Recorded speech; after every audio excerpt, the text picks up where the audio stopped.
On his first blind date, a millionaire discovered she was paralyzed. What happened next will melt your heart. They first connected by a wrong call, and 2 years later, destiny brought them face to face. I promise this will be the most beautiful story of your life. If you skip it, it will break my heart, and maybe I'll stop writing forever. Today the intro is very short because I can't afford to lose you. I love you. If you don't like the intro, you can skip it, but please don't leave the story. Hi, my beautiful family. Today my heart is heavy. My first cousin passed away from a heart attack brought on by financial struggles and a lack of peace at home. This tragedy reminds me, and I pray it reminds you, that life is fragile and precious. Please, my family, don't let stress and anger destroy the gift of love. Be gentle with your partner, show patience, hold your children close, and let kindness rule your home. True happiness isn't in wealth, but in love, respect, and peace with those closest to us. I share this pain because you are not just an audience. You are my family. Every word I speak and every story I tell comes from my heart to yours. When you watch, when you stay, when you support, it gives meaning to my work and strength to my soul. Please don't let my hard work be in vain. Stay with me to the end, because together we heal, together we grow, and together we remain one strong family. If your heart is true, right, present. If your love is real, right, I am with Mr. Peter. Sometimes the most beautiful love stories begin with the smallest accidents, and the deepest connections are forged in the space between hello and goodbye. The rain drummed against Linda Garcia's window, like fingers tapping an impatient melody, each drop a reminder of another evening spent alone in her Phoenix apartment.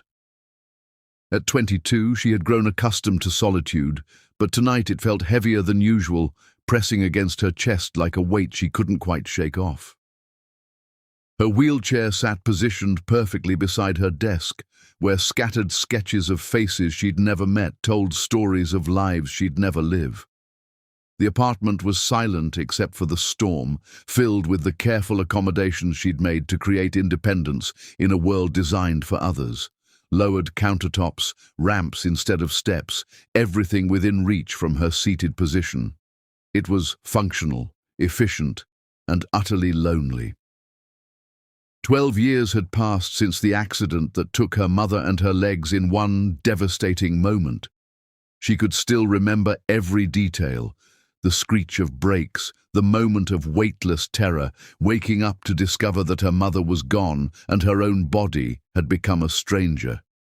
12 years since her father had chosen grief over presence, remarrying a woman who provided meals and clean laundry, but never warmth, never the gentle touches and whispered endearments that had died with her mother. Linda had learned to find beauty in small things, the way afternoon light danced across her canvas, the satisfaction of completing a design project, the rare moments when her art touched someone's heart. She'd built a life around these fragments of joy, telling herself they were enough. But love, real, consuming, soul-deep love, that seemed as impossible as walking again, a dream she'd carefully packed away like her mother's jewelry, too precious to discard, too painful to examine closely. Her phone pierced the evening quiet with its sharp ring, cutting through the melancholy like a blade through silk. Expecting another potential client discussing logo designs or wedding invitations, the bread and butter of her small but growing business, Linda composed herself and answered with the practiced professionalism that had become her shield against a world that often forgot she existed. Garcia Design Studio, this is Linda speaking. Finally, I've been trying to reach the pottery studio for an hour, and I'm starting to think the universe is conspiring against me. The voice that flowed through the receiver was unlike anything she'd ever heard, deep and warm like aged whiskey, with an undertone of frustrated exhaustion that somehow made it more human, more real, more achingly attractive than any voice had a right to be. Is this Desert Dreams ceramics? Something in his tone, a combination of weariness and hope, sophistication and vulnerability, made her pause. Most wrong numbers were brief, apologetic, quickly dismissed. But this voice carried weight, history, the kind of loneliness that recognized its echo in another person's silence. "I'm sorry, you have the wrong number. This is a graphic design studio, not a pottery place." Linda's finger hovered over the end button, poised to return to her solitary evening, but something mysterious and powerful stopped her. Maybe it was the genuine disappointment in his sigh, or perhaps the loneliness in her own heart, recognizing its twin in a stranger's voice. Maybe it was simply that, for the first time in months, someone had called her who wanted nothing from her except a simple answer to a simple question. "Damn. I'm in Sedona for the week trying to find somewhere to clear my head, and I can't even get a simple phone call right." He paused, and she could hear the sound of rain on his end too. "I'm sorry for bothering you. Have a good evening." Wait. The word escaped her lips before her mind could catch it. "You're in Sedona? It's beautiful there. I can hear the rain on your end too. Must be the same storm system." "Yeah, it's coming down pretty hard here. Though I have to admit, the red rocks look incredible in this weather, like they're glowing from within." His voice carried a note of genuine appreciation that made Linda smile for the first time all day. "I've always wanted to see Sedona in the rain. I imagine it's magical." She found herself settling deeper into her chair, the phone warm against her ear. "It is. I'm Mark, by the way. Mark Ellison. And I should probably thank you for not hanging up on a complete stranger who can't dial a phone correctly." Linda Garcia. "And honestly, your wrong number might be the most interesting thing that's happened to me this week." She laughed softly, surprised by her own honesty. "Tell me something, Linda Garcia from the design studio. What do you see when you look out your window right now?" The question was simple, but the way he asked it, with genuine curiosity, as if her view mattered to him, made her heart skip. City lights blurred by raindrops, like watercolor paint running down glass, and palm trees bending in the wind, looking like dancers who've forgotten their choreography. His laughter was rich and unguarded. "That's beautiful. You paint with words the way most people paint with brushes. I actually do paint and design. It's how I make sense of the world, I suppose." She found herself sharing more than she intended. "What about you? What brings you to Sedona?" Running away from a life that looks perfect on paper but feels empty in reality. You know that feeling when you have everything you thought you wanted, but you'd trade it all for something real. His honesty was startling, vulnerable in a way that made her want to reach through the phone and offer comfort. "I know the feeling of wanting something more, something deeper than what's right in front of you." Linda's fingers traced the edge of her sketchbook, where half-finished drawings of couples holding hands mocked her with their completeness. For the next hour, they talked about everything and nothing. Mark told her about his failed attempts at pottery, his secret love for old movies, and his dream of finding someone who saw him for who he was beneath the surface. Linda shared her passion for art, her love of thunderstorms, and her belief that the most beautiful things in life were often the most fragile. Neither mentioned the details that defined their daily existence, his penthouse and boardrooms, her wheelchair and isolation. In the space between their voices, they found something neither had experienced before: recognition. Two souls discovering they spoke the same language of longing. "I should probably let you go," Mark said as the conversation naturally wound down. "But Linda, this has been the best wrong number I've ever dialed. I'm glad you're a terrible phone number dialer, Mark Ellison." She meant it more than she'd meant anything in years. Can I Would it be completely insane if I asked to call you again tomorrow? Same time? Linda's heart hammered against her ribs. She thought of her empty apartment, her predictable routine, her carefully constructed walls that kept the world at a safe distance. Then she thought of his laugh, the way he'd listened to her describe rain-blurred lights, as if she'd shared the secret of the universe. "I'll be here," she whispered. "Until tomorrow then, Linda Garcia. Until tomorrow, Mark Ellison." After the call ended, Linda sat in the growing darkness, her phone still warm in her hands, like it held pieces of his voice. The storm outside was beginning to calm, but inside her chest something was stirring to life, something dangerous and wonderful and completely terrifying. She replayed every moment of their conversation, the way he'd listened to her describe rain, as if she'd shared the secret of the universe, the way his laugh had made her feel beautiful without him ever seeing her face.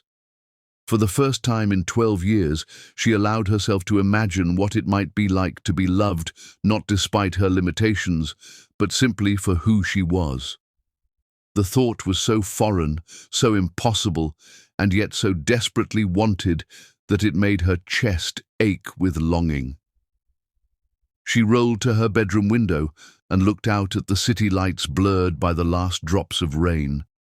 Somewhere out there, maybe, was a man who could love a voice before a face, a heart before a body, a soul that had learned to find beauty in broken things. Little did she know that in New York, a man she'd never met was staring out at the same storm, wondering if it was possible to fall in love with a voice, and if tomorrow's call would prove that some of the most beautiful things in life began with the simplest mistakes. In Sedona, Mark Ellison stood at his hotel window, phone still in his hand, his reflection ghost-like in the rain-streaked glass. For the first time in years, he was actually looking forward to tomorrow, counting the hours until he could hear that voice again, that laugh that had made him remember what it felt like to be fully alive. Chapter 2. Voices in the Dark. In the spaces between words, in the pauses between thoughts, love finds its way into the most carefully guarded hearts, transforming strangers into soulmates, one whispered confession at a time. Mark Ellison had built an empire on perfect timing, every decision calculated with precision that would make quantum physicists weep with envy. Every meeting, every deal, every minute of his day was orchestrated with mechanical efficiency that had earned him billions but cost him his humanity. But at exactly 8 p.m. Mountain Time, he found himself abandoning boardrooms and conference calls, dismissing assistants with unprecedented urgency to sit in his Sedona hotel room, phone in hand, waiting for a woman whose face he'd never seen, but whose voice had become the soundtrack to his dreams and the rhythm by which his heart now measured time. It had been 3 weeks since that first wrong number, and their nightly conversations had become as essential to him as breathing, as necessary as the sunrise that painted the red rocks outside his window each morning. Tonight, as he dialed her number with the same anticipation that had carried him through 21 previous calls, Mark realized he was falling in love with someone who existed only in words and laughter, in shared silences and whispered confessions that felt more intimate than any physical touch he'd ever experienced. The hotel room itself had transformed over the weeks, no longer the sterile, temporary space of a business traveler, but a sanctuary where he could shed the armor of success and simply be Mark, not the CEO, not the billionaire, just a man who had found something precious and was terrified of losing it. "Hello, stranger?" Linda's voice filled the room like warmth flooding a cold house, chasing away the shadows that seemed to gather whenever they weren't talking. "Hello yourself, beautiful voice." Mark smiled, settling into the chair he'd begun to think of as theirs, the one positioned perfectly to catch the evening light that reminded him of the gold flecks in eyes he'd never seen but could picture with startling clarity. "How was your day?" Linda curled deeper into her favorite corner of the couch, the phone cradled against her ear like a precious secret, her free hand tracing absent patterns on the soft throw blanket that had become part of their ritual. She'd found herself preparing for these calls like dates, choosing comfortable clothes that made her feel beautiful even though he couldn't see her, lighting candles that cast dancing shadows on her walls, creating an atmosphere worthy of the magic they built together each night. "Better now," she said, and meant it in ways that still surprised her with their intensity. "Mrs. Chen loved the wedding invitations I designed. She said they were so beautiful they made her cry happy tears." "Of course they did. You have a gift for seeing beauty where others see ordinary, for finding the extraordinary in moments that most people would dismiss as mundane." Mark's voice carried that note of genuine admiration that made her feel like the most fascinating woman in the world, like someone worthy of the kind of love songs that had always seemed written for other people. "Tell me about them. Paint the picture for me." "Cherry blossoms against midnight blue with gold calligraphy that looks like stars scattered across the sky," she began, her voice taking on the dreamy quality that always emerged when she talked about her work. The bride wanted something that captured the feeling of her grandmother's garden in Taiwan, the place where she fell in love with the idea of forever. "I spent hours getting the brushstrokes just right, trying to capture not just the flowers but the emotion behind them, the weight of promises that would last lifetimes." "I can picture them perfectly," Mark said, his voice soft with wonder. "You don't just design invitations, do you? You design dreams, capture hope in ink and paper, create portals to the most important moments of people's lives." Her laugh was soft and genuine. "What about you? Conquer any business empires today?" Mark hesitated, the way he always did when their conversations touched the edges of his real life. He'd told her he worked in business, kept it vague and general. How could he explain that he owned 3 companies, had more money than he could spend in 10 lifetimes, and would trade it all for the ability to hold her hand? "Had a meeting that ran long. Spent most of it thinking about this call, if I'm being honest." "You can't keep abandoning your responsibilities to talk to random women you've never met," Linda teased, though her heart sang at the thought of occupying his mind during busy days. "You're not random. You're—" He paused, searching for words that could hold the magnitude of what she was becoming to him. "You're the reason I understand why people write songs about love." The admission hung between them, beautiful and terrifying. Linda felt tears prick her eyes because no one had ever spoken to her like this, like she was precious, like she mattered beyond her usefulness or productivity. "Mark," she whispered, his name a prayer on her lips. "Too much?" His voice carried a vulnerability that made her want to reach through the phone and wrap her arms around him. "Not enough," she admitted, the truth escaping before fear could catch it.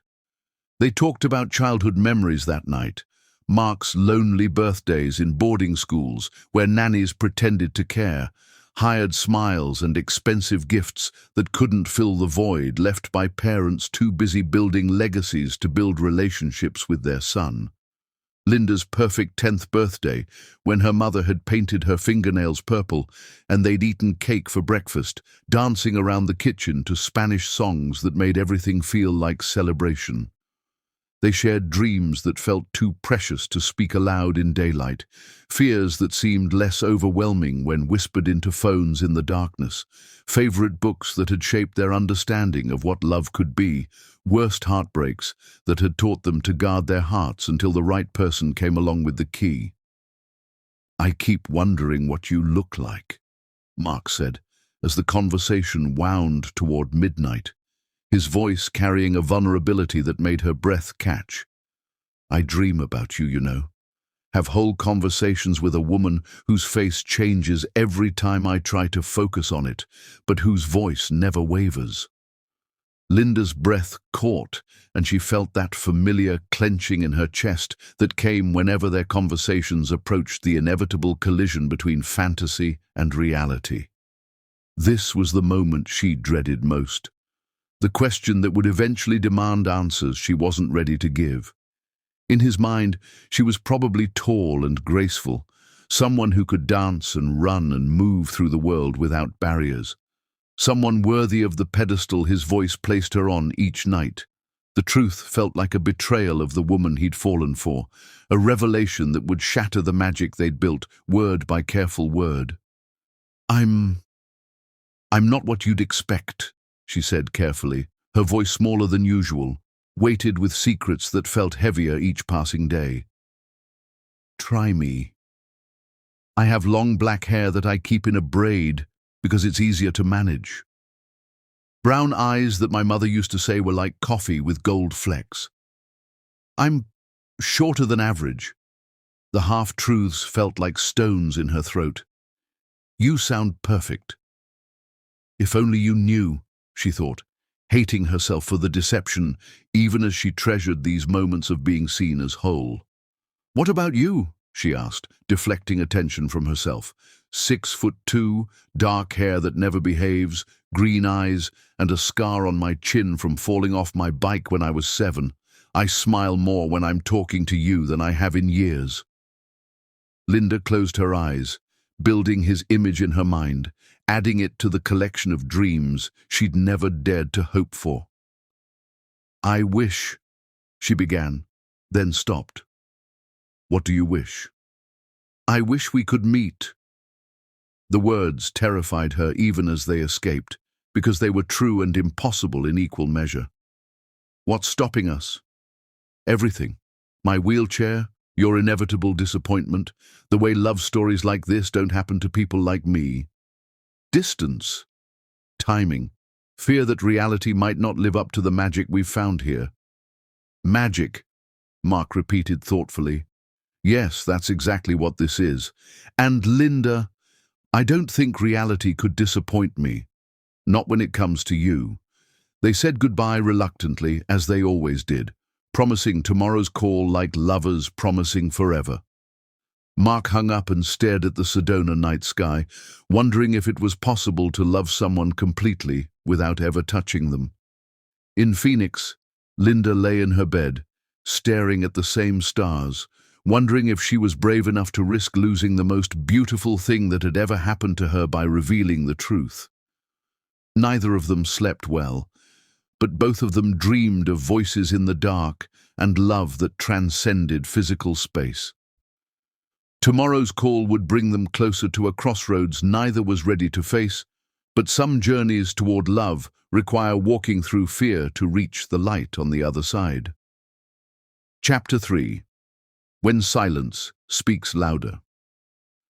Sometimes the absence of a voice can echo louder than any words ever spoken, and the fear of loss can illuminate the true depth of love. The ceramic coffee mug shattered against the bathroom floor like Linda's heart had shattered against the reality of her limitations. One moment she'd been transferring from her wheelchair to use the facilities, a routine she'd performed thousands of times with practiced efficiency. The next, she was staring at the destruction of more than just a simple household object. Her phone lay among the ceramic pieces, its screen cracked beyond repair like a spider web of broken promises, its silence more devastating than any goodbye could ever be. The irony wasn't lost on her. She'd spent years adapting to live independently, learning to navigate a world designed for others, and now a simple slip of concentration had cost her the most precious thing in her carefully constructed life. She stared at the broken device, remembering how warm it had felt against her ear during their conversations, how it had become a lifeline to a happiness she'd never expected to find. For 5 days, Mark Ellison's voice had been absent from her world, and the quiet was deafening in ways that made her understand, perhaps for the first time, just how deeply she'd fallen. Every evening at 8 o'clock, she found herself sitting by her silent landline, her heart racing with muscle memory of anticipation that had nowhere to go.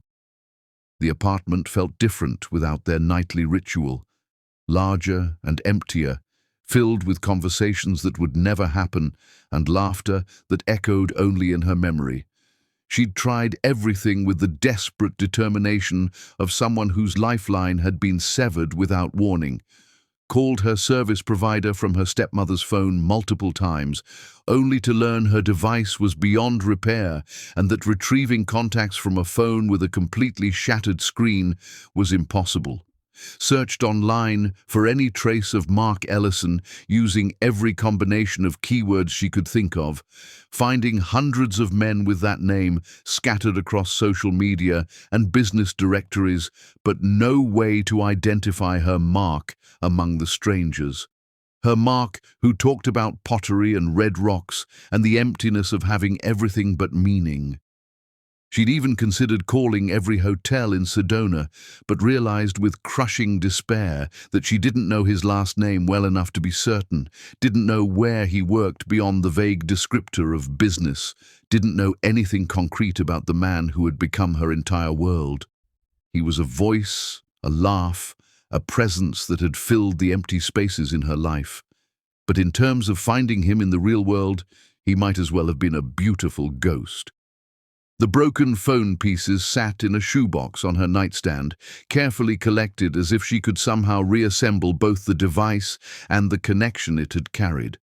She'd touch the fragments sometimes, running her fingers over the cracked screen that had once displayed his contact information, remembering how warm the phone had felt against her ear during their conversations.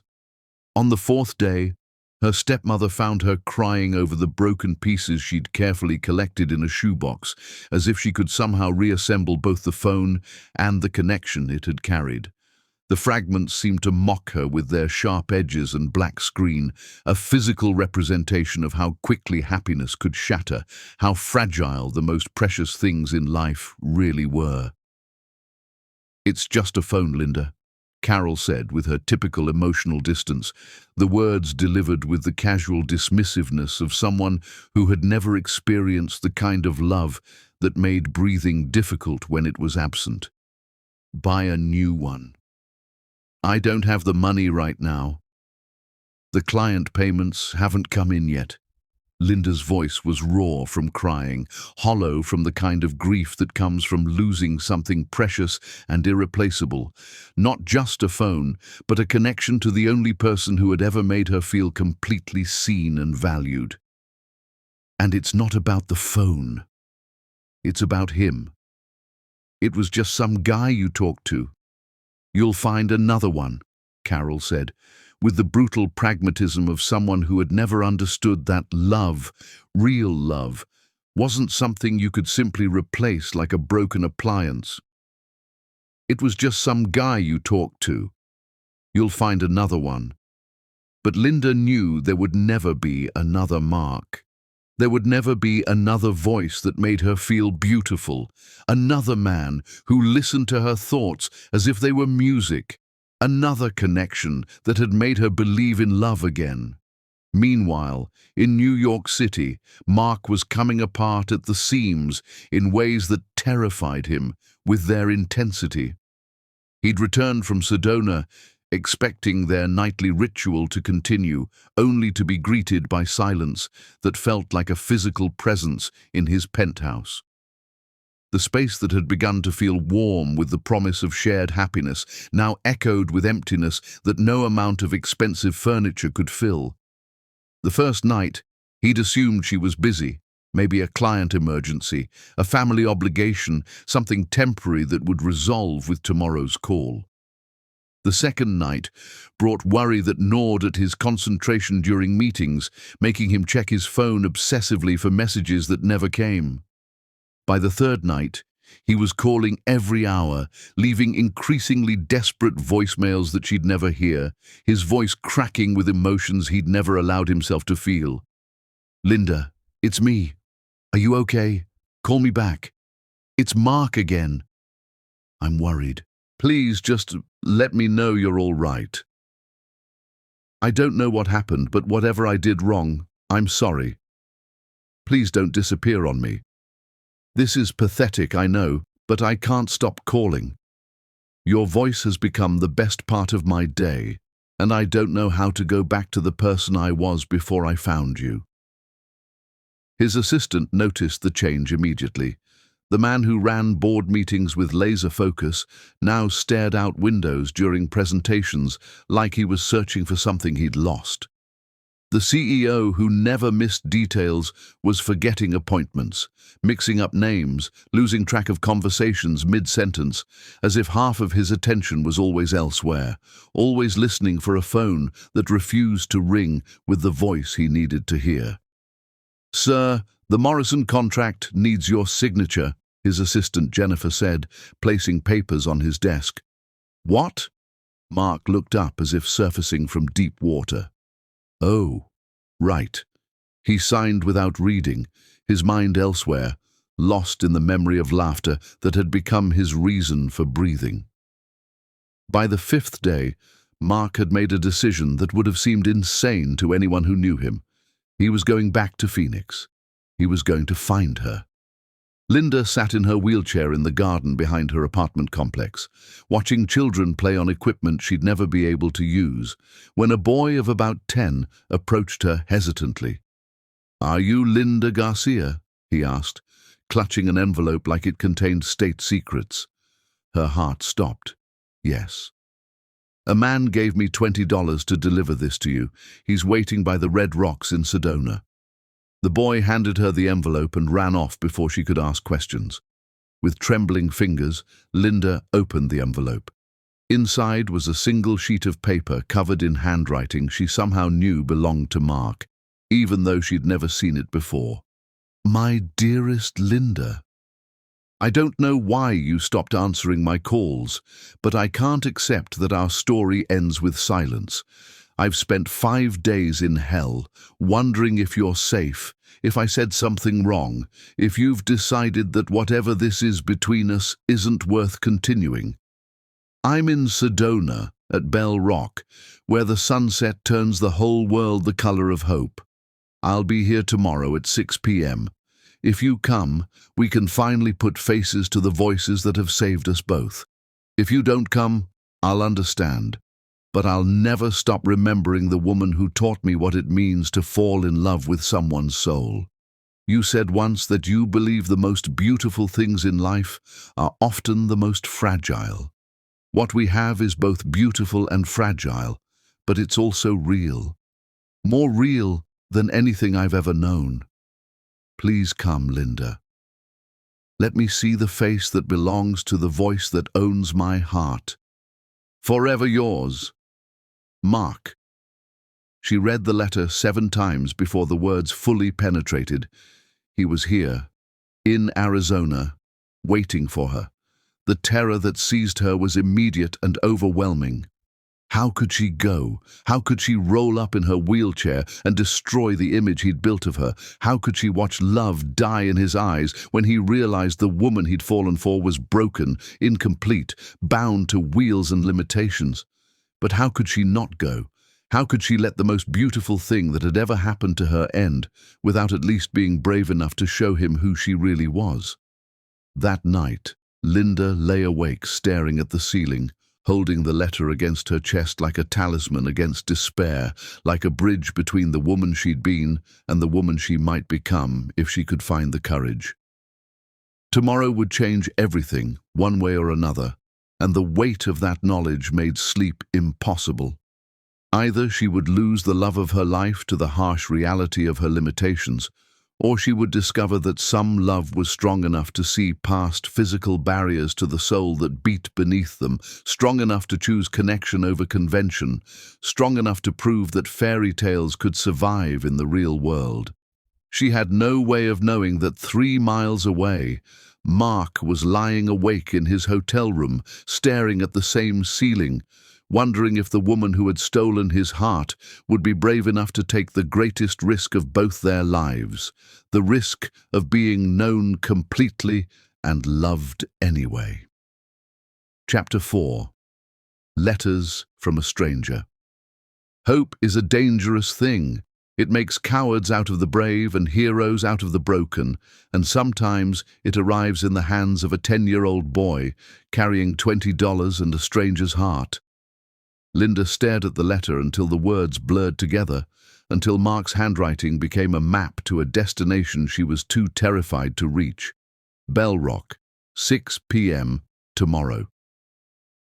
The coordinates of a collision between dream and reality that could either complete her or destroy her entirely.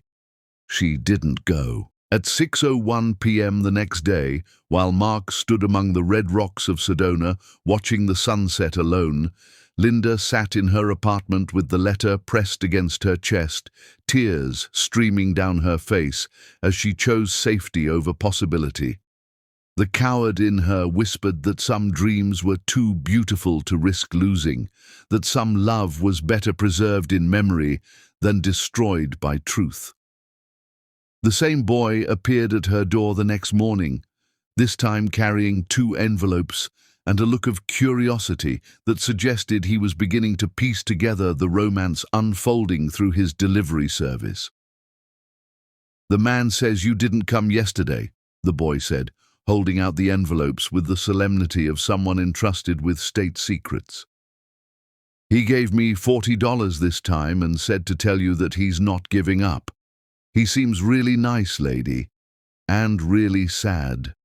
The child's honesty cut through her defenses like a blade. Even a 10-year-old could see what she was doing, breaking the heart of someone who loved her, punishing them both for her fear. Linda's hands shook as she opened the first letter, Mark's penmanship somehow even more beautiful in his desperation. "Linda, I waited until the stars came out, hoping you'd change your mind, hoping that maybe you were just running late or had gotten lost finding the place. I understand fear.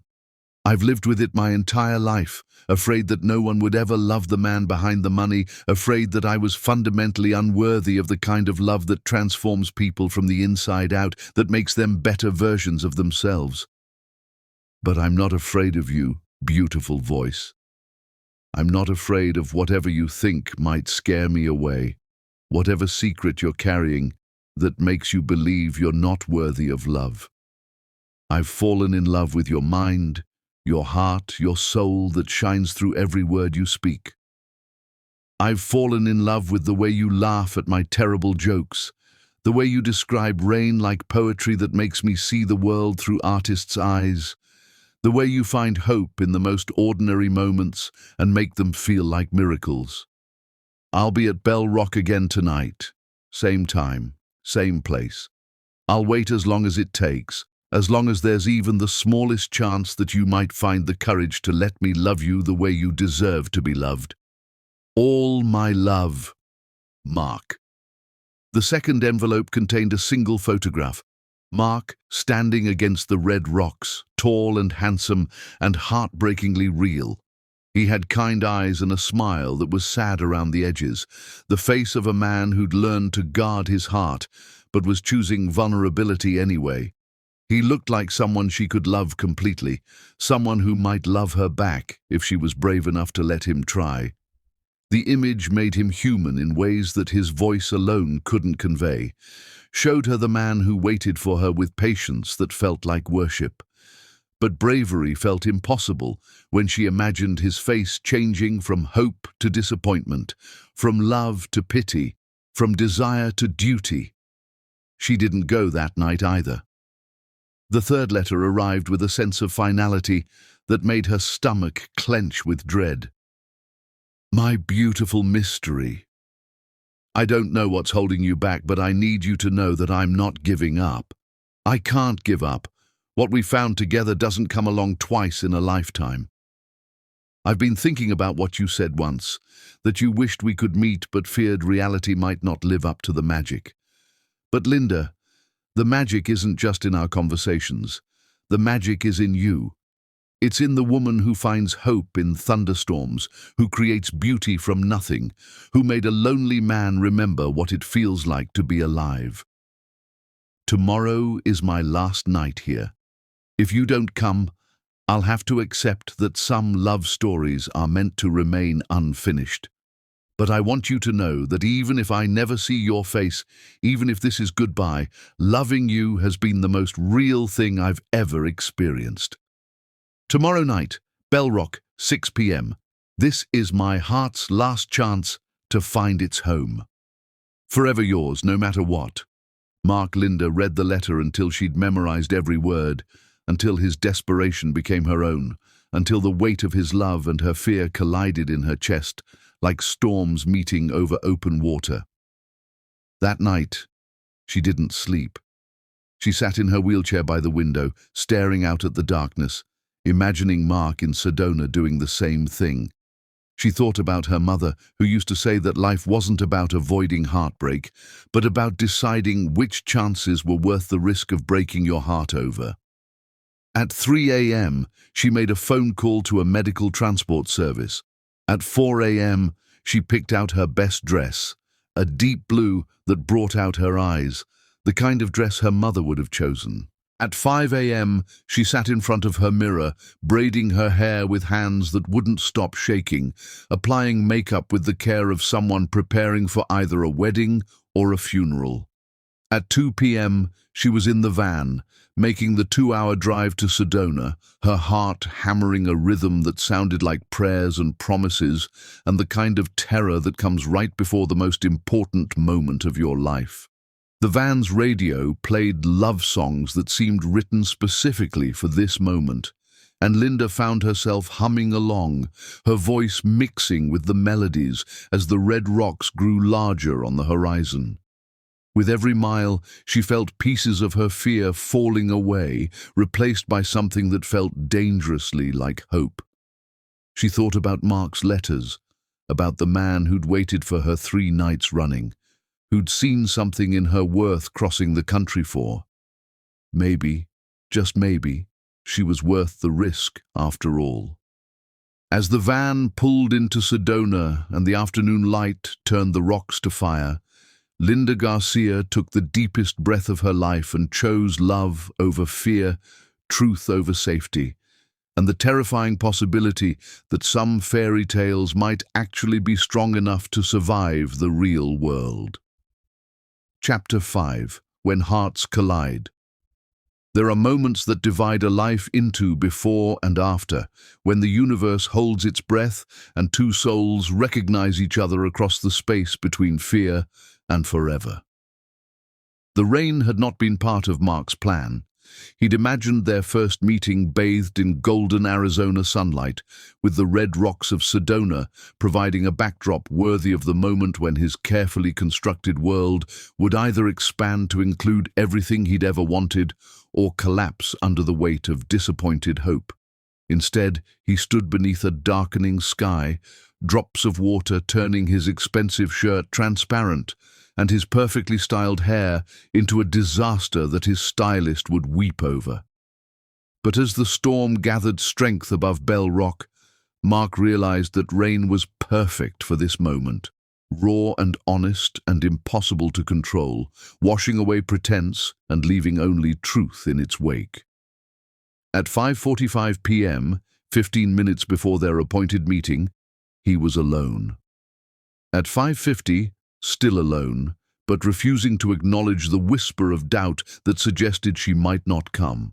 At 5:55, soaked to the skin and shivering despite Arizona's warmth, but holding on to faith like a lifeline. At 6:07 p.m., he heard the sound that would change his life forever. The quiet whir of wheels on wet pavement, growing closer with each heartbeat that thundered in his chest. Mark turned, his heart hammering against his ribs with anticipation and terror in equal measure, and saw her. Linda Garcia, the woman who had owned his dreams for 3 weeks, approaching in a wheelchair with rain streaming down her face like tears and the most beautiful, terrified expression he'd ever seen. She was breathtaking in ways that had nothing to do with conventional beauty and everything to do with the courage radiating from every line of her body. Her dark hair was soaked and clinging to her shoulders. Her dress, a deep blue that brought out the gold flecks in her eyes, was wet from the storm, but she held herself with a grace that made his breath catch. This was the voice he'd fallen in love with, given form, the laugh that had sustained him through lonely nights, made manifest in a woman so beautiful and real that for a moment he wondered if he was dreaming. For a moment that felt like hours, they simply looked at each other, the rain creating a curtain of privacy around them, while the red rocks of Sedona provided a backdrop worthy of the most important scene of both their lives. Mark took in her delicate features, the way her hands gripped her wheelchair's armrests with white-knuckled nervousness, the vulnerability and hope warring in her expression. She was ethereally beautiful, but it was more than that. She was real, finally, gloriously real, and the woman he'd fallen in love with through phone lines and whispered confessions was somehow even more magnificent than his imagination had dared to hope. Linda saw a man who looked exactly like the voice she'd memorized, kind eyes that crinkled at the corners with the same warmth she'd heard in his laughter, strong hands that she'd imagined holding hers during their longest conversations, a face that was handsome, but more importantly, honest, open, devastatingly familiar, despite being seen for the first time. Rain had darkened his hair, and his expensive shirt clung to his frame. But what struck her most was the way he looked at her, not with curiosity or pity, but with recognition, as if he was seeing someone he'd been searching for his entire life. She also saw the moment of surprise that flickered across his features when he fully registered the wheelchair, the split second where his mind adjusted from expectation to reality. Her heart stopped, waiting for the inevitable change in his expression, the disappointment that would creep in as he realized what he'd gotten himself into. This was it, the moment she'd feared, when he would step back, make excuses, find a way to let her down gently while the love died in his eyes like a candle being snuffed out. Instead, Mark stepped forward, closing the distance between them with purposeful strides that splashed through puddles without care for his expensive shoes. "Linda," he said, her name a prayer on his lips, and his voice was exactly as she remembered, warm and deep and full of wonder, but now she could see the way his eyes softened when he spoke her name, the way his whole face transformed with joy at finally being able to match a face to the voice that had become his reason for living. "I'm sorry I didn't come before," she whispered, rain and tears making her words soft and broken. "I was scared." "Of what?" He moved closer, close enough that she could see water droplets clinging to his eyelashes like diamonds, close enough to feel the warmth radiating from his body despite the cool rain, close enough to see that his eyes weren't just green, but flecked with gold that matched the late afternoon light filtering through the storm clouds. "Of this. Of disappointing you. Of not being what you expected." Her voice cracked on the last word, and she looked down at her hands twisted in her lap, at the wheelchair that had defined so much of her adult life, at all the ways she was different from the women he could have chosen, women who could run to meet him, who could stand for their first kiss, who could dance without thinking about balance and support and the 1,000 small accommodations that love would require. Mark knelt in the red mud without hesitation, his expensive suit forgotten as if it were the most natural thing in the world, bringing himself to her eye level with movements that spoke of a man who understood that true connection happened between souls, not bodies.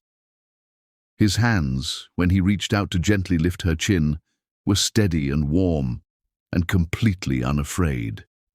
"Linda Garcia," he said, his voice steady despite the emotion threatening to overwhelm him, despite the way his heart was hammering against his ribs with the force of recognition and rightness and love that felt bigger than his body could contain.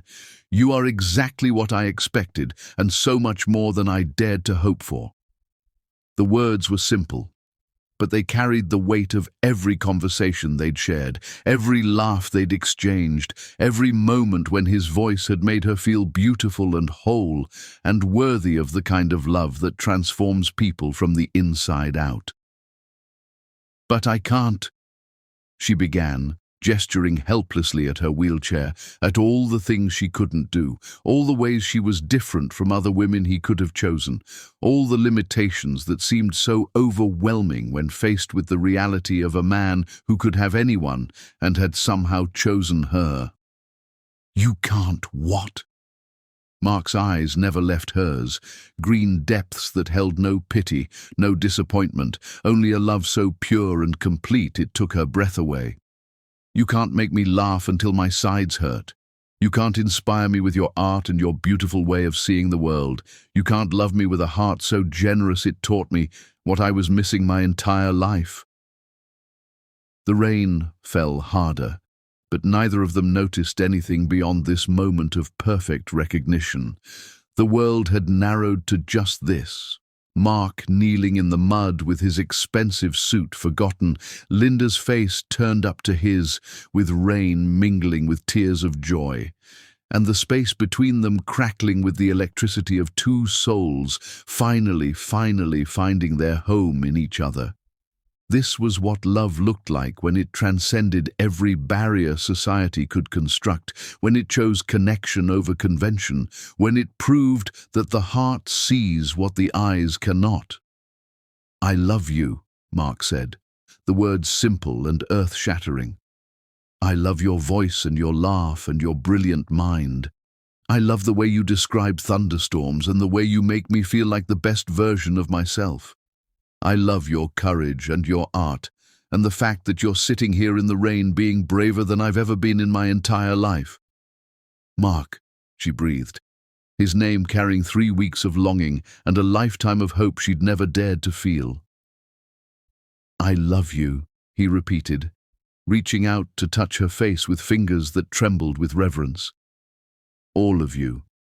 Every part of you. The wheelchair doesn't change anything, Linda. It's just how you get around. What matters is what's in here." He placed his hand gently over her heart. "And what's in there is the most beautiful thing I've ever known." The sob that escaped her was joy and relief and wonder, all mixed together. "I love you too," she whispered. "I've loved you since that first phone call when you described the rain on the red rocks. I just never thought..." "Never thought what?" "Never thought anyone could love me like this. Completely. Without wanting to fix me or change me or wish I was different." Mark's answer was to lean forward and kiss her, soft and gentle and full of promise. Their first kiss happened in a rainstorm in Arizona, with mud on his knees and tears on her cheeks, and it was perfect in every way that mattered. When they finally broke apart, Mark rested his forehead against hers. "There's something I need to tell you," he said. "Something I should have mentioned before." Linda's heart clenched. "What?" I have more money than I let on. A lot more. I was afraid you'd think differently of me if you knew." She stared at him for a moment, then started laughing. Not the bitter laugh of disappointment, but the bright, joyous laugh he'd fallen in love with over the phone. "You were afraid I'd think differently of you because you're rich?" she asked, incredulous. "It changes things, changes how people see me, what they want from me." "Mark Ellison," she said, cupping his rain-soaked face in her hands. "I fell in love with your heart, not your bank account. Money doesn't make you less worthy of love. It just makes you more capable of doing beautiful things with it."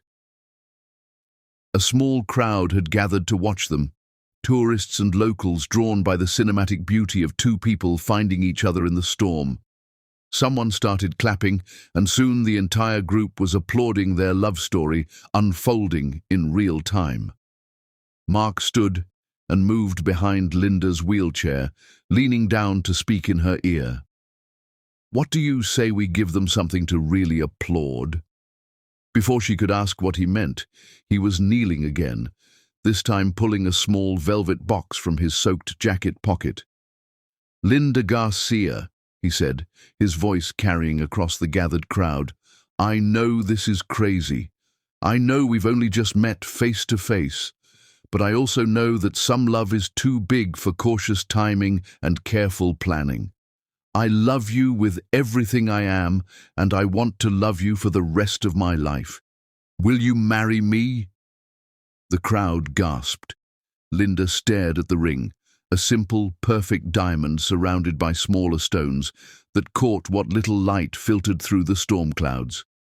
"Yes," she whispered.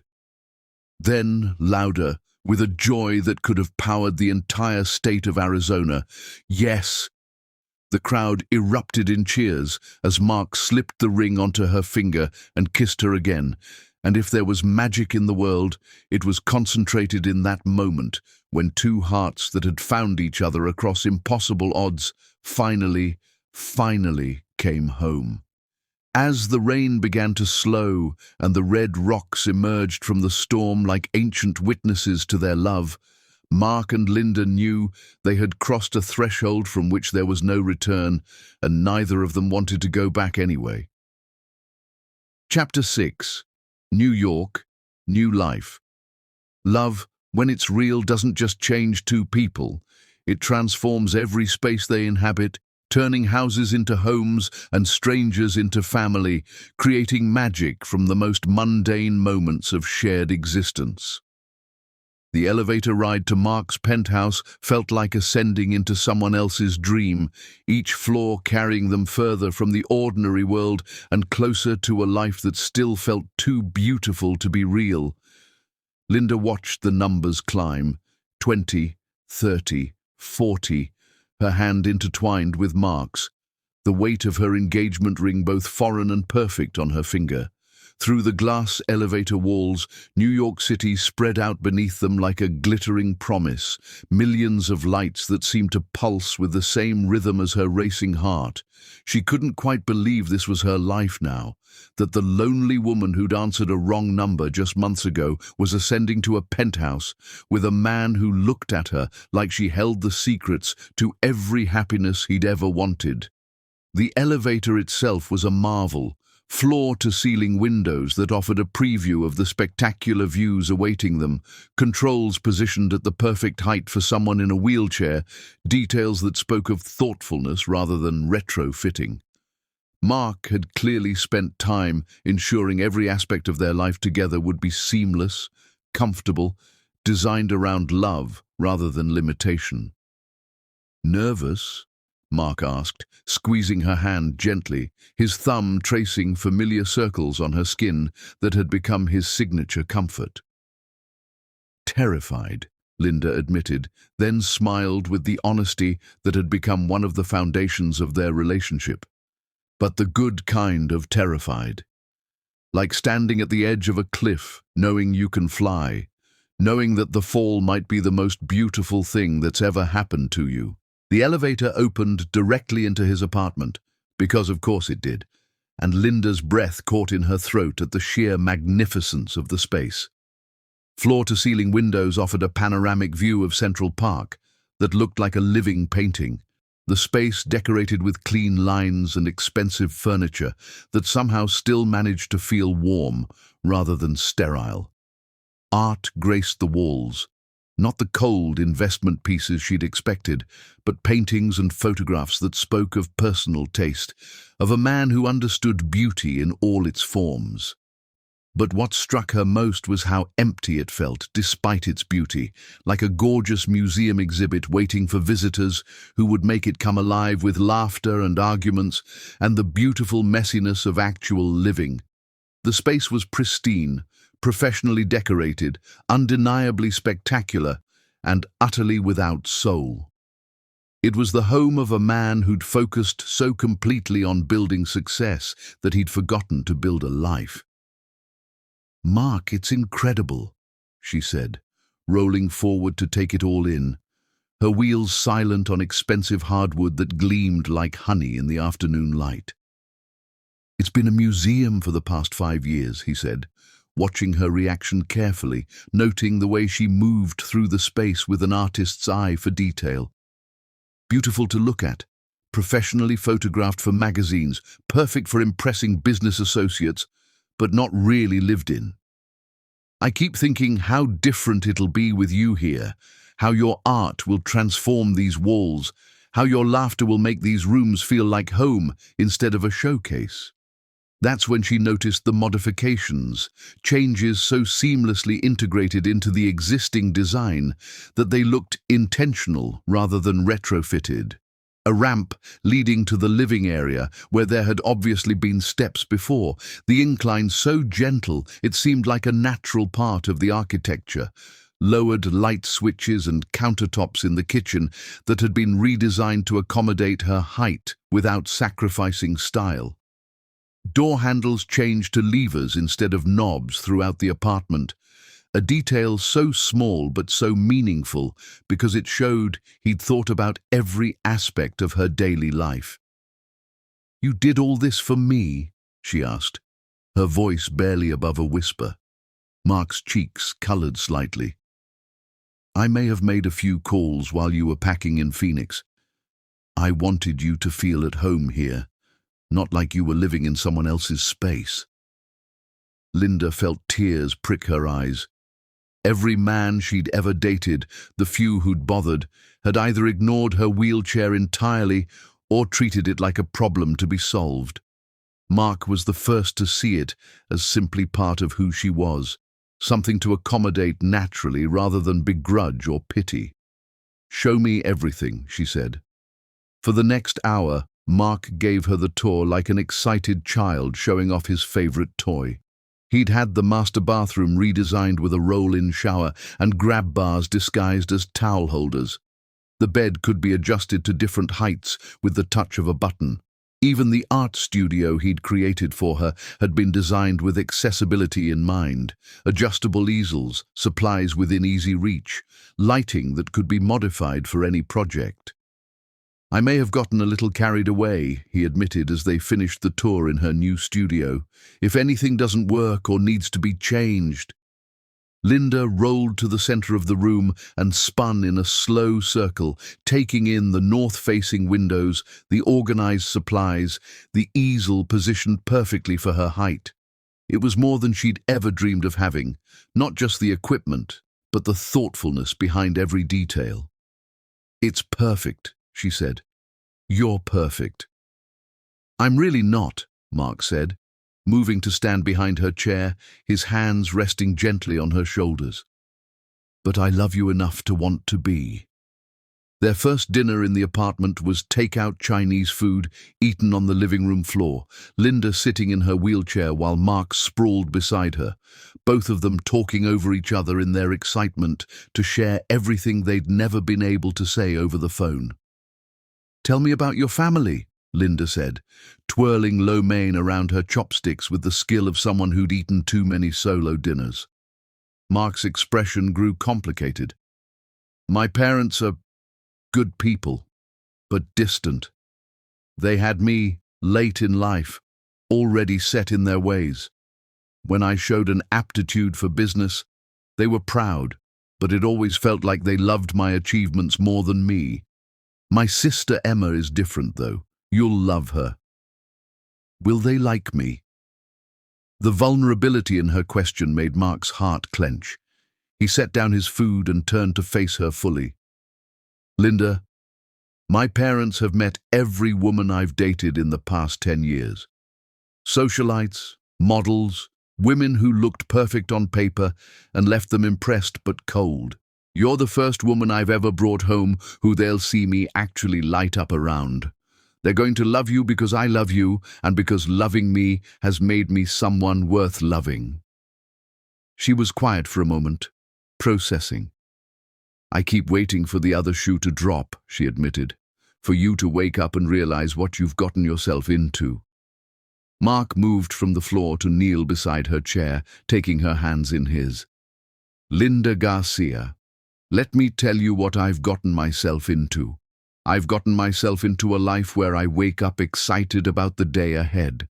I've gotten myself into conversations that matter, laughter that heals, love that makes me braver than I've ever been.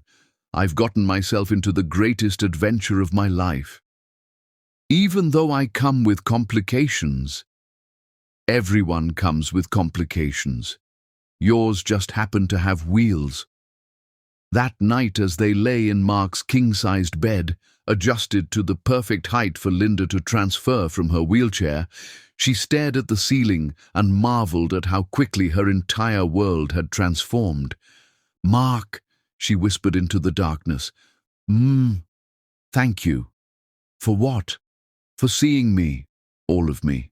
For making me feel beautiful instead of broken." He rolled onto his side, finding her in the darkness, his hand coming up to cup her cheek. "You were never broken, love. You were just waiting for someone with eyes clear enough to see you properly." The next morning brought their first real test, meeting Mark's family. Emma Ellison arrived like a hurricane of enthusiasm and designer clothes, sweeping into the apartment with the confidence of someone who'd never met a stranger she couldn't charm. "So you're the famous Linda," Emma said, settling onto the couch across from where Linda sat in her chair, Mark hovering nervously nearby. "The woman who managed to make my workaholic brother remember he's actually human." "That's me," Linda replied, unsure whether she was being evaluated or welcomed. "Good," Emma said decisively. "He needed humanizing. Tell me, are you planning to keep him, or can I still auction him off to the highest bidder?" Linda looked at Mark, who was trying not to laugh, then back at Emma. "I think I'll keep him. He's house-trained and everything." Emma threw back her head and laughed with genuine delight. "Oh, I like you already." "Mark, you may actually have gotten this one right." When Mark's parents arrived an hour later, the atmosphere grew more formal. Richard and Patricia Ellison were exactly what Linda had expected. Elegant, reserved, the kind of people who measured words like precious commodities. But as the afternoon wore on, she watched them watching Mark, and she saw the exact moment when they realized their son had become someone they'd never seen before. "You've made him happy," Patricia said quietly to Linda, as they stood together in the kitchen, Mark and his father deep in conversation about some business matter. "He makes me happy too." "That's not what I mean." Patricia's eyes were sharp, but not unkind. "I mean, you've made him happy in a way we never could. He lights up when he looks at you. In 42 years, I've never seen my son light up." The approval in her voice was subtle, but unmistakable, and Linda felt a knot she hadn't realized was there loosen in her chest.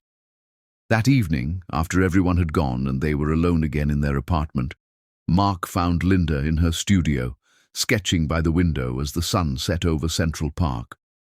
"What are you drawing?" he asked, settling into the chair he'd placed there for moments like this. "Us," she said, turning the pad so he could see. "That first day in Sedona, I want to remember exactly how it felt when you knelt in the rain and told me you loved me." Mark studied the sketch.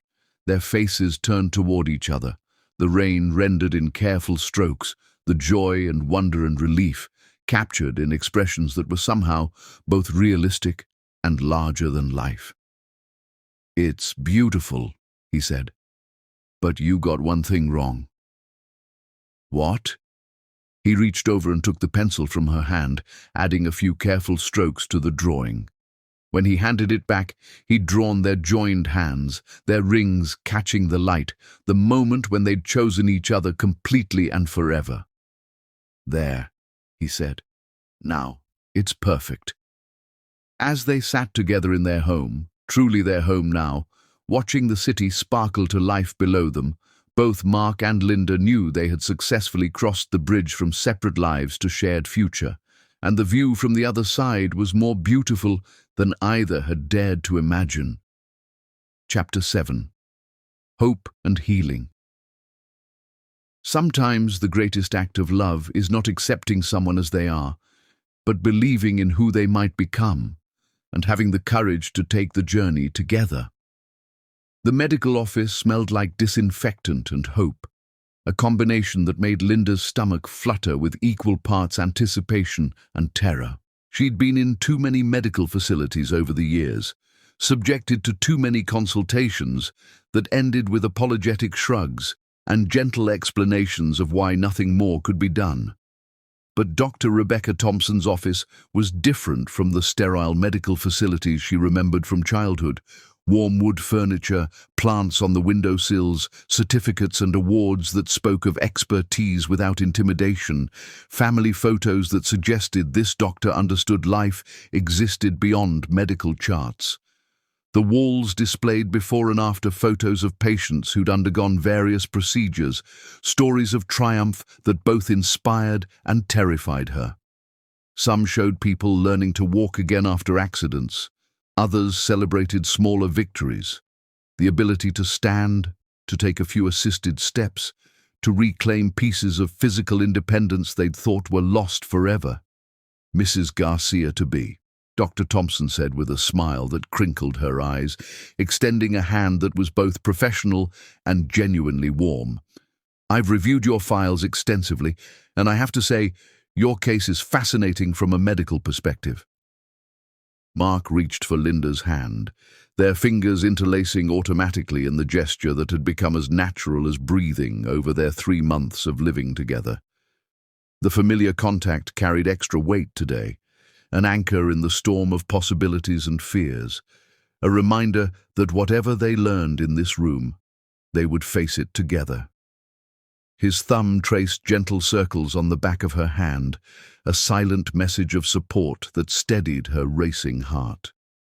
Fascinating good or fascinating bad? Linda asked, trying for lightness.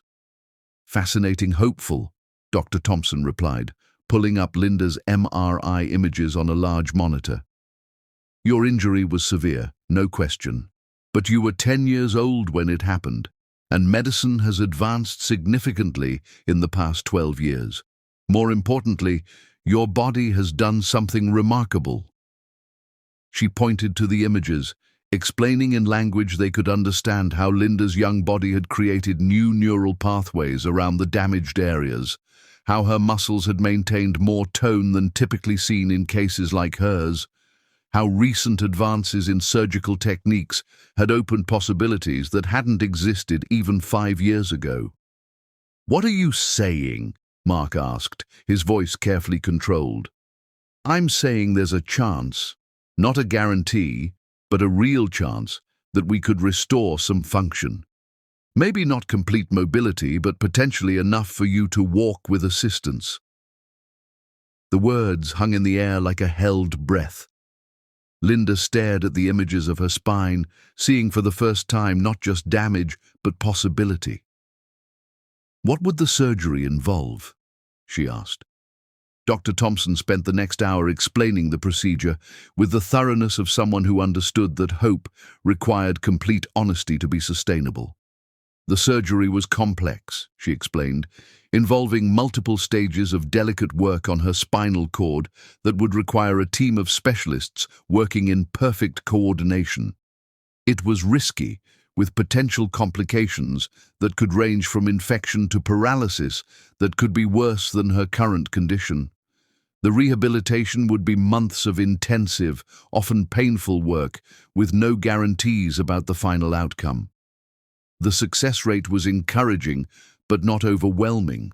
Roughly 65% of patients experienced some improvement in mobility, though improvement could mean anything from increased sensation to the ability to walk short distances with assistance. Only about 30% regained the ability to walk independently, and even then, most required mobility aids for longer distances or during times of fatigue. I need to be completely clear about something, Dr. Thompson said, her voice carrying the weight of years spent delivering both miracles and disappointments. This surgery is not about fixing you, because you are not broken. You've adapted beautifully to your circumstances and built a full, meaningful life. This is about expanding possibilities, if that's what you want, if the potential benefits outweigh the very real risks for you personally. The words hung in the air like a challenge and a gift simultaneously. Linda had spent 12 years being told by well-meaning people that she was brave for living her life, that she was inspiring for not giving up, as if simply existing in a wheelchair was some kind of heroic act.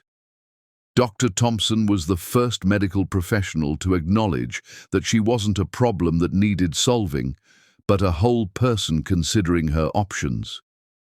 In the elevator down to the parking garage, Linda was quiet, processing. "What are you thinking?" Mark asked. "I'm thinking about the word if," she said. "I've spent 12 years learning to live without if. Learning to find happiness and purpose and love exactly as I am. And I have, haven't I? Found those things?" "You have. We have. So why do I want this so badly it scares me?" Mark was quiet for a long moment. "Maybe because wanting to grow and change and reach for more doesn't mean you're not grateful for what you have. Maybe it means you're human."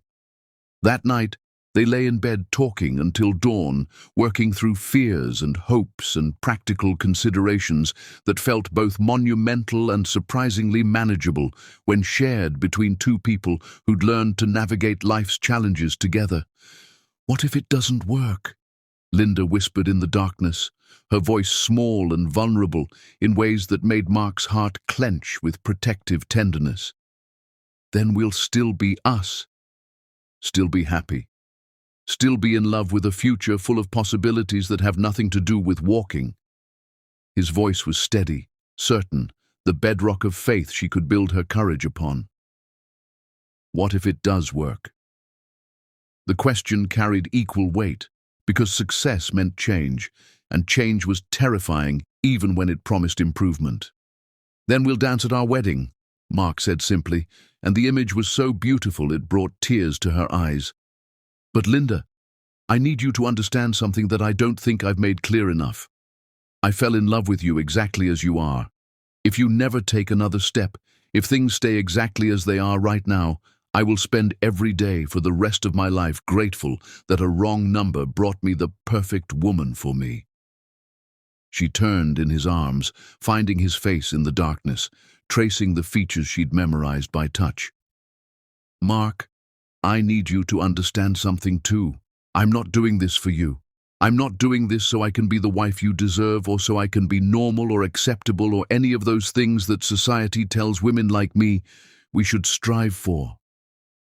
He captured her hand against his cheek, pressing a kiss to her palm. "Good. Because I don't want you to do this for me. I want you to do it for you, if you do it at all.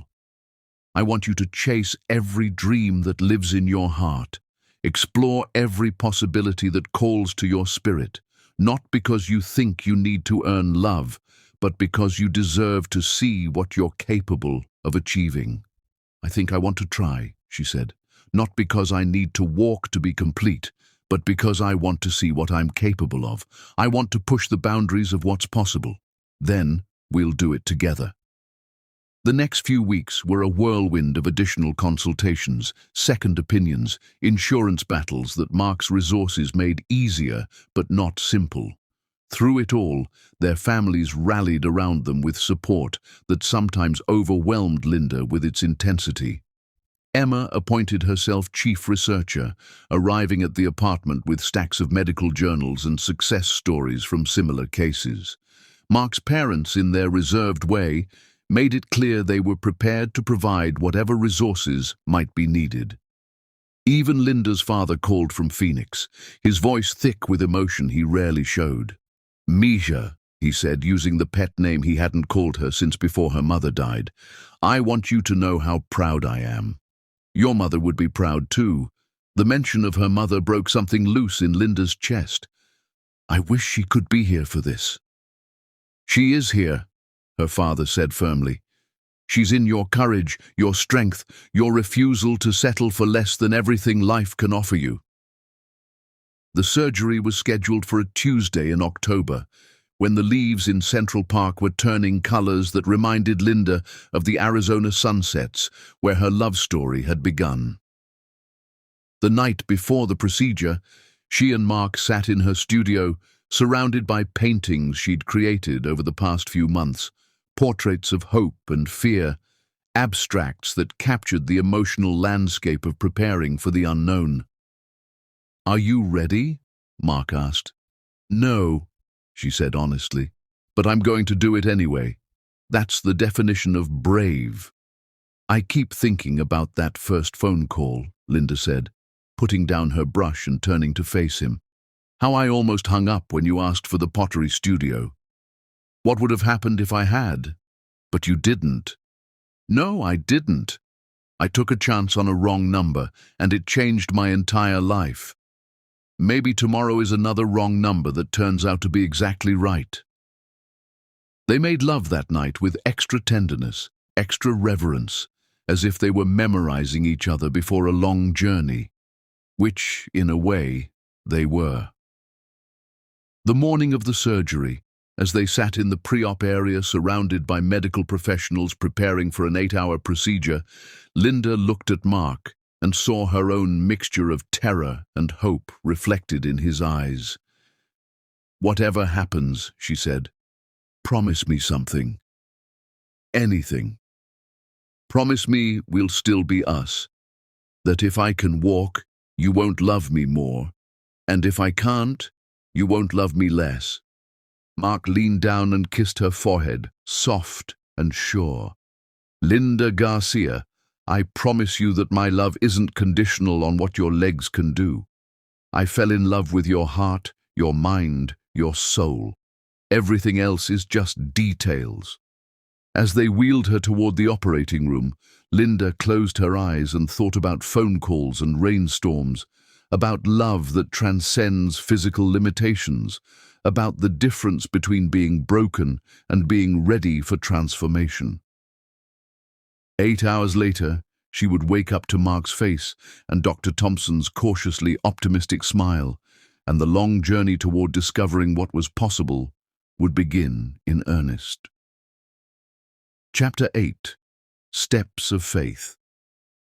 Recovery is not a destination but a journey, measured not in miles but in moments of triumph over the voice that whispers impossible, in the daily choice to believe that better days are worth fighting for. The physical therapy gym smelled like sweat and determination, antiseptic and dreams, filled with the sounds of people pushing against their limitations one repetition at a time, grunts of effort, encouraging words from therapists, the soft whir of machines designed to rebuild what life had torn down. Linda had been coming here every day for 3 months since her surgery, and the space had become as familiar as her own apartment. More familiar in some ways, since this was where she was slowly, painstakingly rebuilding herself from the inside out, discovering muscles she'd forgotten existed and nerves that were learning to sing again after years of silence. The walls were covered with before and after photos of patients who'd undergone similar journeys, testimonials to the power of stubborn hope and relentless work. Some showed dramatic transformations, others celebrated smaller victories that were no less meaningful.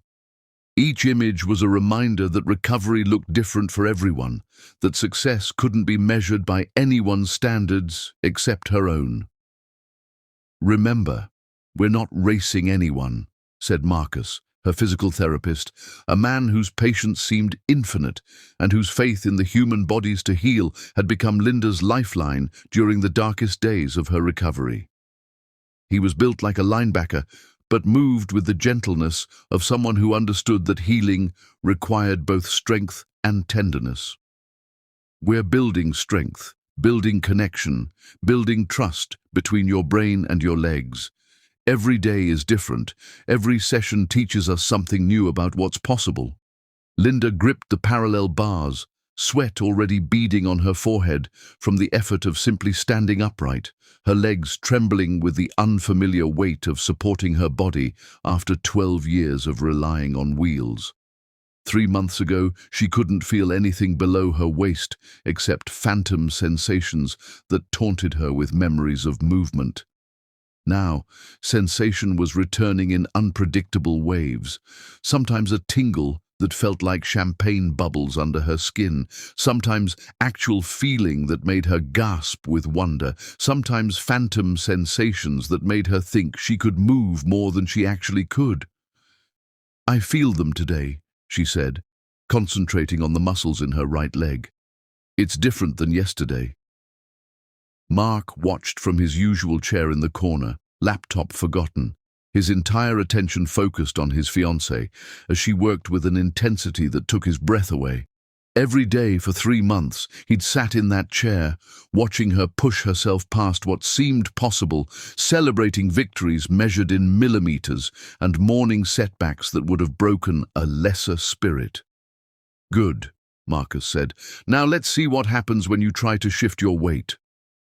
The first month after surgery had been the hardest. Linda had emerged from the 8-hour procedure groggy but hopeful, Dr. Thompson's cautious optimism ringing in her ears.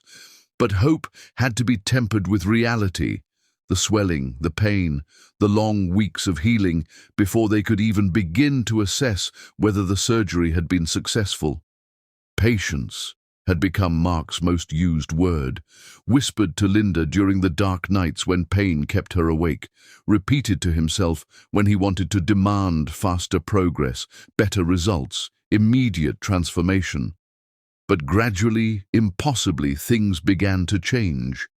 First, sensation returned to her toes, the strangest, most wonderful feeling of her adult life. Then, slowly, patches of feeling spread up her legs like sunlight creeping across a floor. Not complete sensation, not normal, but undeniably there.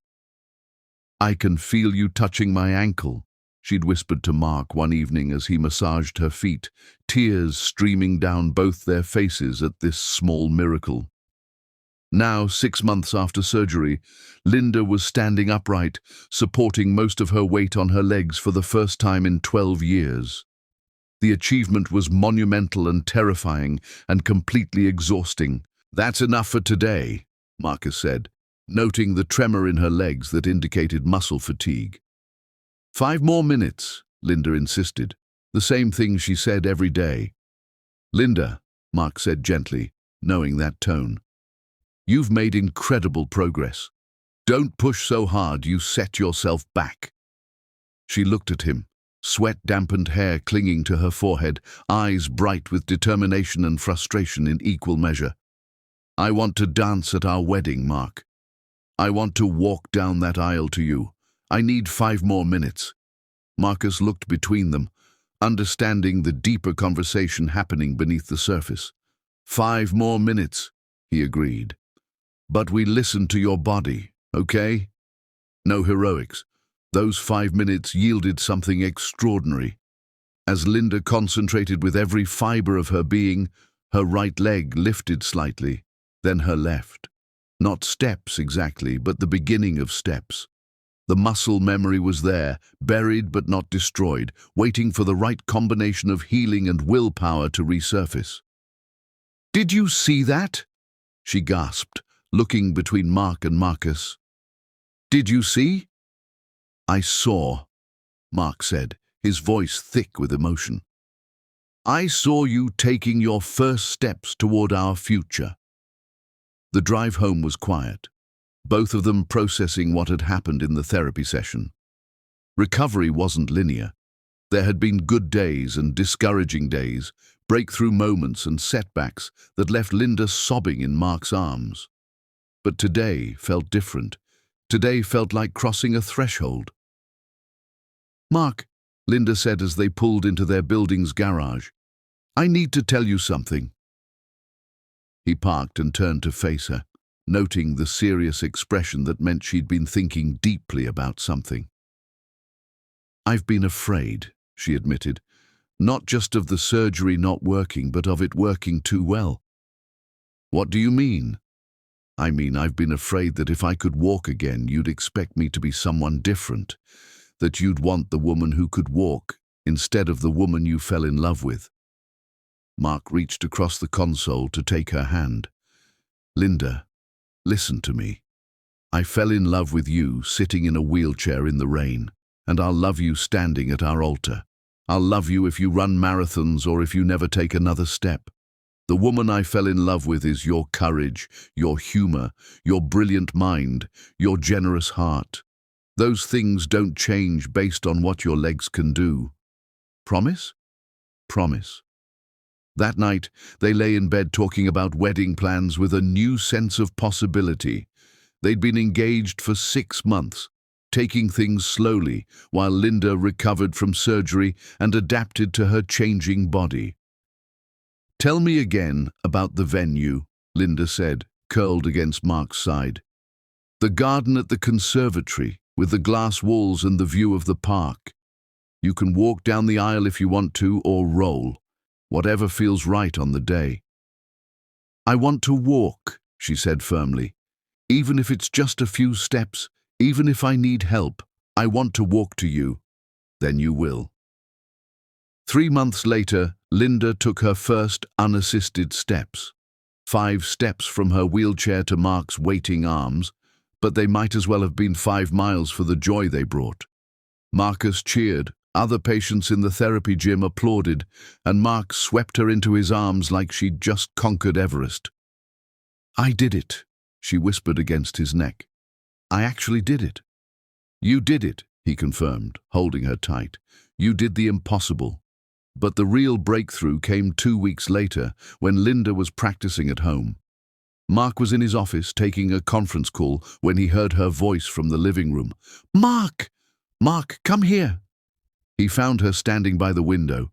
No support, no assistance, just Linda Garcia standing on her own 2 feet, with tears streaming down her face and the most radiant smile he'd ever seen. "Look," she said, and took a step. Then another, walking across the room to fall into his arms. "My God," he breathed, holding her as she laughed and cried simultaneously. "Linda, my God." "We're going to dance at our wedding," she said against his chest. "We're really going to dance." And in that moment, surrounded by the impossible made possible, they both knew that some love stories are powerful enough to rewrite the rules of physics, medicine, and fate itself. As they held each other in their sun-filled apartment, both of them crying with joy and wonder, Linda and Mark understood that they had witnessed something greater than medical recovery. They had witnessed the power of love to transform not just hearts, but bodies, minds, and the very definition of what's possible when 2 people refuse to accept limitations on their forever. Chapter 9. Love's Promise. There comes a moment in every great love story when the future crystallizes into a single perfect question that will define everything that comes after. The engagement ring caught the morning light streaming through the windows of Tiffany & Company, sending rainbow prisms dancing across the display cases like scattered joy. Mark watched Linda's face as she tried on wedding bands, noting the way her eyes lit up at certain settings, the way her fingers moved with increasing confidence and grace as her recovery continued. There was something magical about this moment, choosing the symbol that would mark her as his wife, selecting the physical representation of promises they'd already made in their hearts. The store itself felt like a temple to love, with its elegant displays and hushed atmosphere that suggested every ring held the power to transform lives. Other couples moved through the space with the same sense of reverence, but Mark was certain that none of them had traveled the journey he and Linda had shared to reach this moment. "This one," she said, sliding a simple platinum band next to her engagement ring, with the careful precision of someone who knew exactly what she wanted. "It's perfect." Mark looked at the ring, elegant and understated, with small diamonds that complemented rather than competed with her engagement ring. It was exactly what he would have chosen for her, which still amazed him after a 1.5 years of discovering how perfectly their tastes aligned, how naturally their dreams seemed to interweave. The simplicity spoke to both their personalities, the quality reflected their commitment to building something that would last a lifetime. "Are you sure?" he asked. though he could see the certainty in her eyes, the way she held her hand up to catch the light and smiled at the way the rings looked together. We can look at others. Price isn't an object. If there's something else that catches your eye, I'm sure. She smiled up at him, and he was struck again by how radiant she'd become over the past few months. The combination of recovering strength and growing excitement about their wedding had given her a glow that made her even more beautiful than she'd been the day he first saw her in the rain. It's not about the size or the sparkle. It's about what it represents, and this represents us. Simple, elegant, strong enough to last forever. Excellent choice, said the sales associate, a woman named Margaret, who'd been patiently helping them for the past 2 hours. The simplicity of the band will allow your engagement ring to remain the focal point, and the platinum will wear beautifully over a lifetime. A lifetime. The words sent a thrill through Mark that never seemed to diminish, no matter how many times he thought about spending forever with Linda. As they walked through Central Park afterward, Linda using her wheelchair for longer distances, but standing and walking short stretches when her legs felt strong, Mark marveled at how completely his life had changed. 18 months ago, he'd been a lonely man with more money than meaning, going through the motions of a successful life that felt empty at its core. Now, walking beside the woman he loved while she narrated their surroundings like a personal tour guide, he understood what people meant when they talked about being truly alive. "The cherry blossoms will be blooming when we get married," Linda said, pointing to the trees they passed. "Can you imagine? It'll be like the whole city is celebrating with us." Their wedding was set for April 15th, just 3 months away. The planning had been a joy rather than a stress, both of them more focused on the meaning of the day than the elaborate details that seemed to consume other couples. "Speaking of celebrating," Mark said, stopping beside a bench, "there's something I want to give you."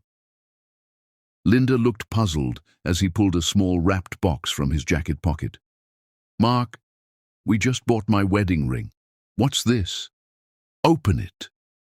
Inside the box, nestled in black velvet, was a pendant on a delicate chain, a small, perfect diamond surrounded by tiny sapphires that caught the light like captured stars. "Mark, it's beautiful, but it was your mother's," he said quietly. Linda's breath caught. "What?"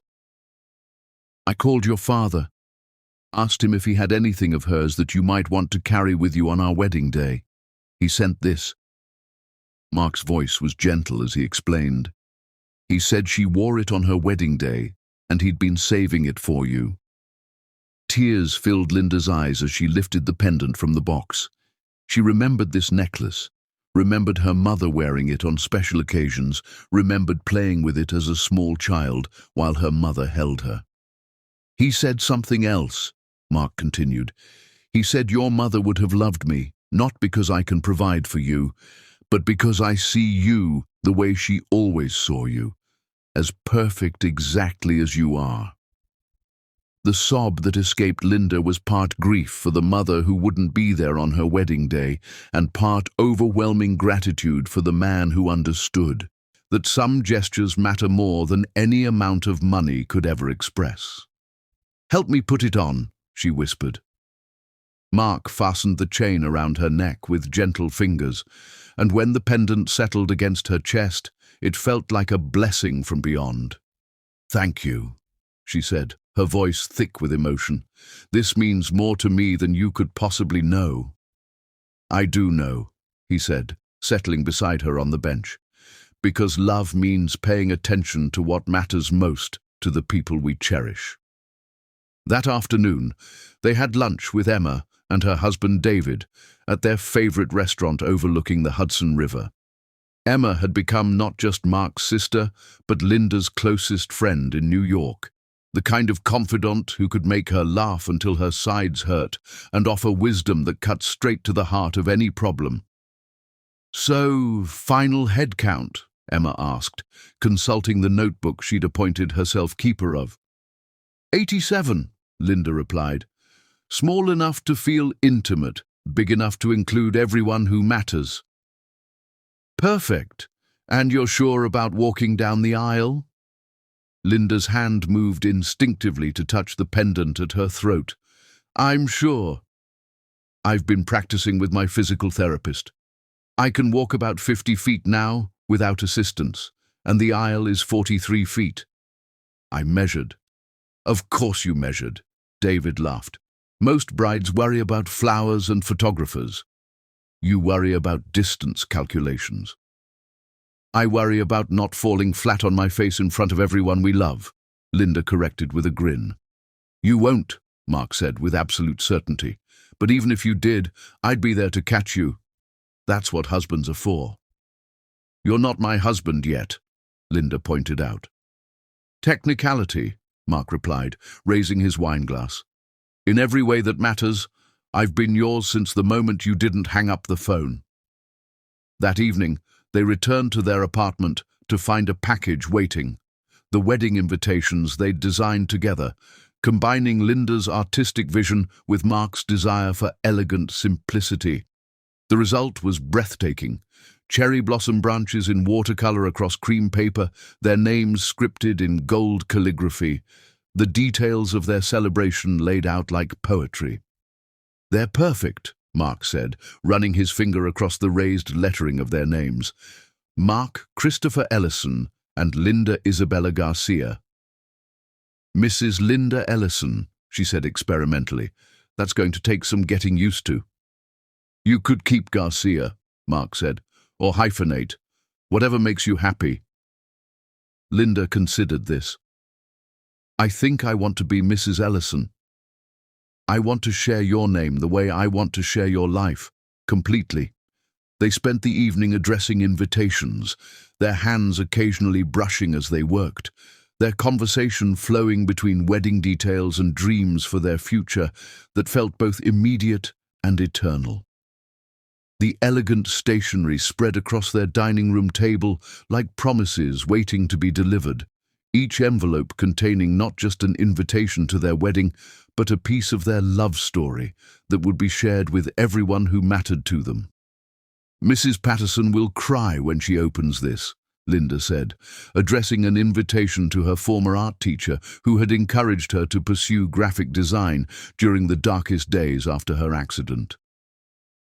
Emma's going to frame hers, Mark replied, carefully writing his college roommate's address in the precise handwriting that matched his attention to detail in everything that mattered to him. The rhythm of their work was meditative, peaceful in the way that shared tasks could be when performed by two people who had learned to move through life as a team. Outside their apartment, the city hummed with its usual energy, but inside their space, time seemed suspended in the golden glow of anticipation.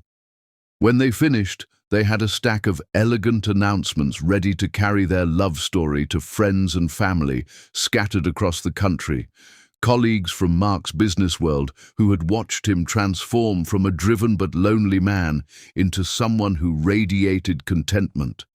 Linda's art community friends who had witnessed her blossom from a talented but guarded woman into someone who embraced life with fearless joy.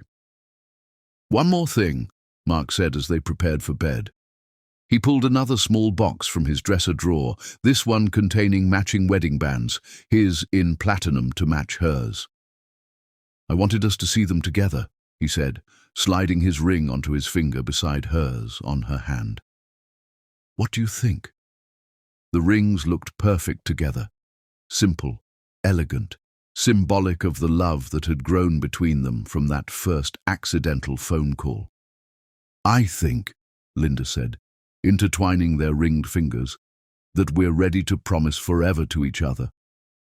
Are you nervous? About marrying you? Never. About walking down the aisle without falling? Absolutely terrified. Mark lifted their joined hands and kissed her knuckles gently. Then it's a good thing I'll be waiting at the end to catch you if you stumble. Promise. Promise. As they fell asleep that night, their hands still linked, both rings catching the moonlight streaming through their bedroom window, Mark and Linda dreamed of cherry blossoms and promises that would bind their hearts together for all the seasons yet to come. Chapter 10. Walking down the aisle. Some moments are so perfect they seem to exist outside of time, when the universe pauses to witness love in its purest, most triumphant form, when fairy tales prove they can survive the real world and emerge even more beautiful for having been tested.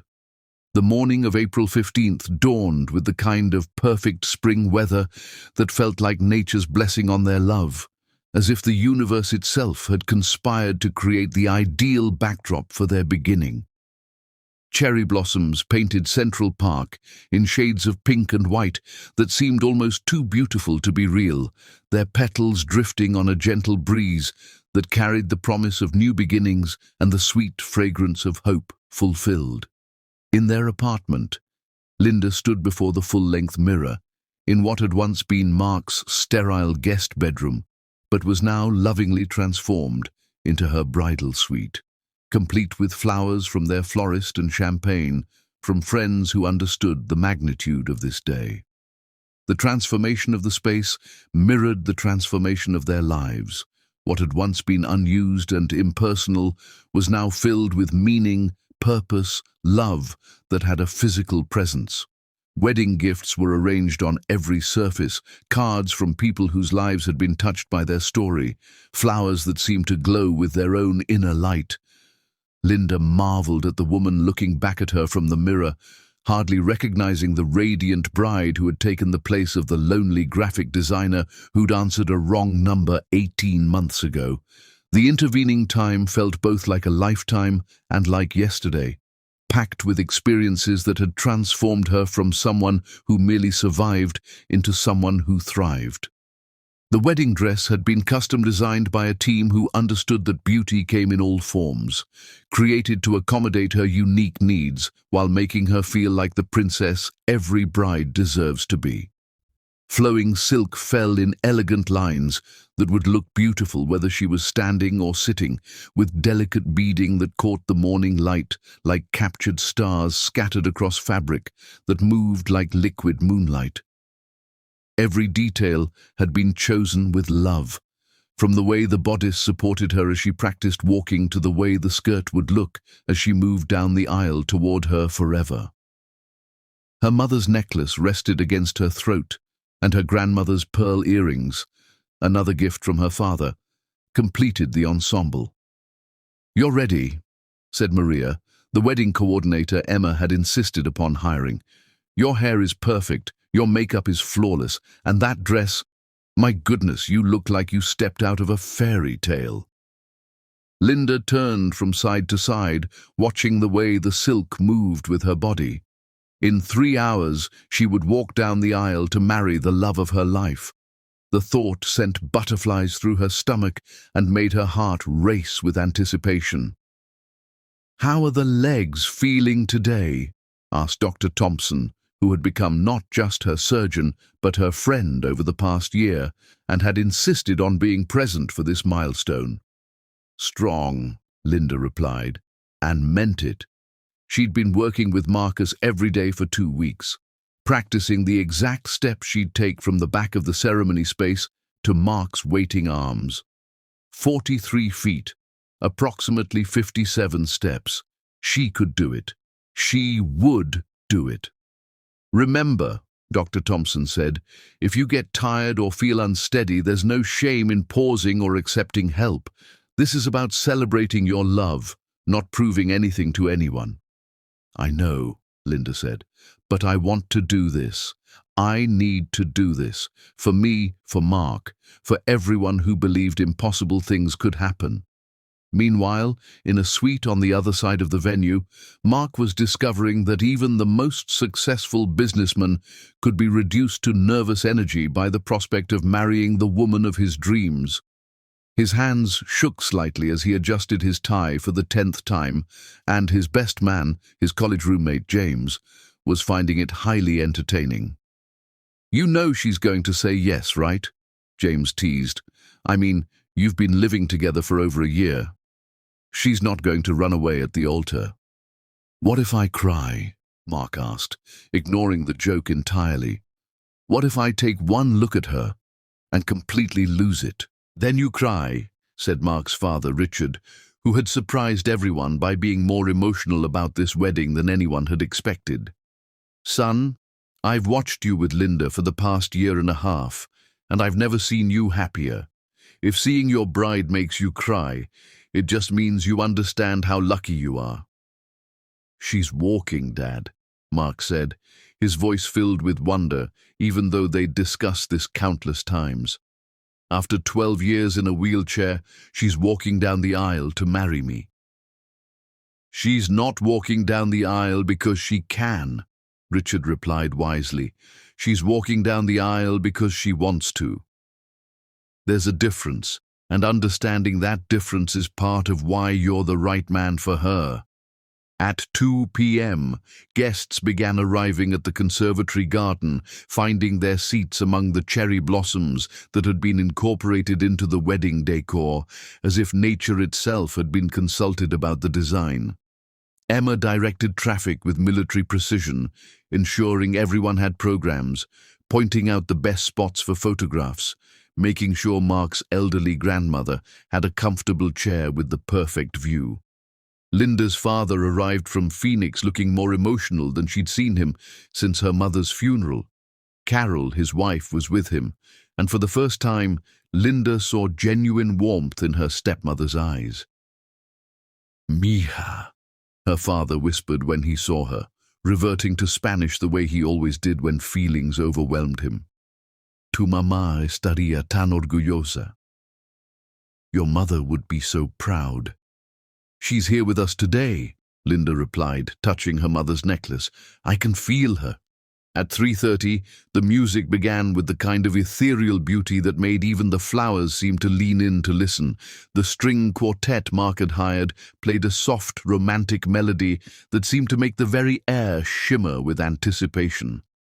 Guests rose as Emma walked down the aisle as maid of honor, radiant in deep blue silk that complemented the spring setting perfectly. Her smile bright with joy for the brother who'd found his perfect match and the sister-in-law who'd become her dearest friend. The musicians had spent weeks preparing for this moment, understanding that they weren't just playing wedding music, but providing the soundtrack to a love story that had defied every expectation. Each note was chosen to honor the journey that had brought them here, from tentative phone conversations to this moment of ultimate commitment. Then came the moment everyone had been waiting for, the instant that would live in their memories long after the last champagne glass was empty and the final photograph was taken. The music changed to Pachelbel's Canon in D, and every head turned toward the back of the garden with expressions of wonder and anticipation. Mark, standing beneath an arch of white roses and cherry blossoms that seemed to glow in the afternoon light, felt his breath catch in his throat as he saw her. The sight hit him like a physical force, making his knees weak and his heart stutter with the magnitude of what he was witnessing.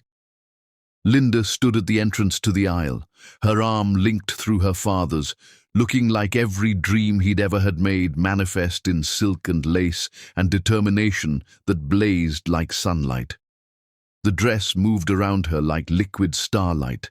Her face glowed with joy and determination that made her more beautiful than any earthly creature had a right to be.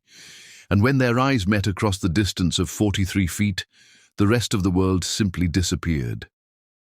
Time stopped, breath stopped, everything except the connection between their souls that had started with a wrong number and was about to be blessed by eternity. She took her first step, then another. The crowd held its collective breath as they watched this woman who had overcome impossible odds walk toward her future. Some guests knew the full story: the accident, the years of paralysis, the surgery, the months of rehabilitation. Others simply knew they were witnessing something extraordinary. Halfway down the aisle, Linda felt her legs begin to tremble with fatigue. For just a moment, doubt flickered across her face. The distance suddenly seemed enormous, her goal impossibly far away. Mark saw the hesitation immediately. Without breaking eye contact, he smiled.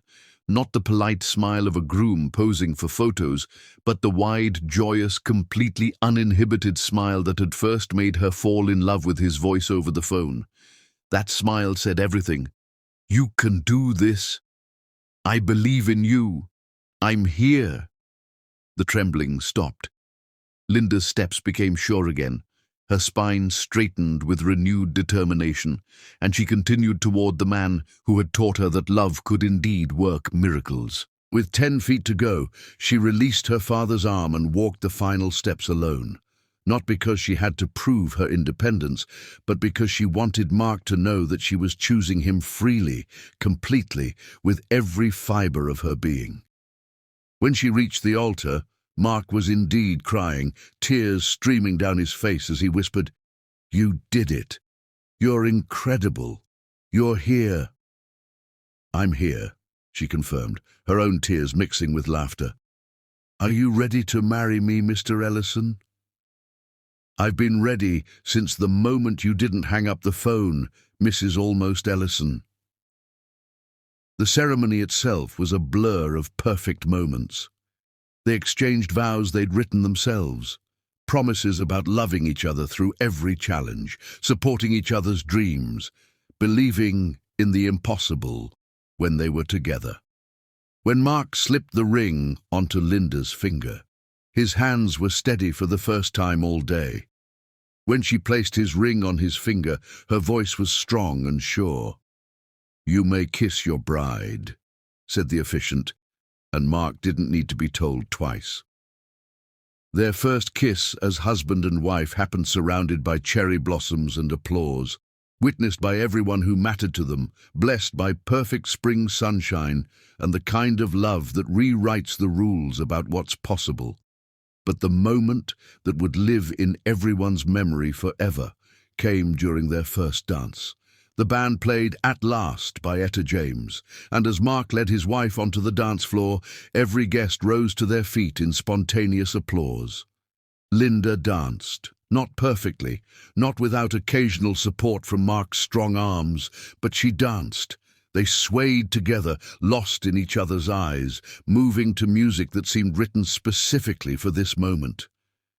"We did it," Mark whispered against her ear as they turned slowly under the lights.